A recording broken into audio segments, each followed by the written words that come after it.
माहिती अधिकार कार्यकर्ता संतोष कदम यांच्या खून प्रकरणातील संशयित गुंड सिद्धार्थ चिपरीकर याला 4 महिन्यानंतर अटक करण्यात आली। खून झाल्यानंतर पोलिसांना गोंगारा देत तो लपून बसला होता।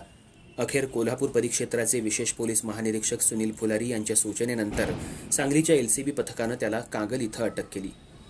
संतोष कदम यांचा खून झाल्यापासून या आरोपीच्या शोधात पोलिसांचे प्रयत्न सुरू असताना पोलिसांना मिळालेल्या गुप्त माहितीच्या आधारे पोलीस निरीक्षक सतीश शिंदे आणि सहाय्यक निरीक्षक पंकज पवार यांनी एक पथक तयार केलं होतं।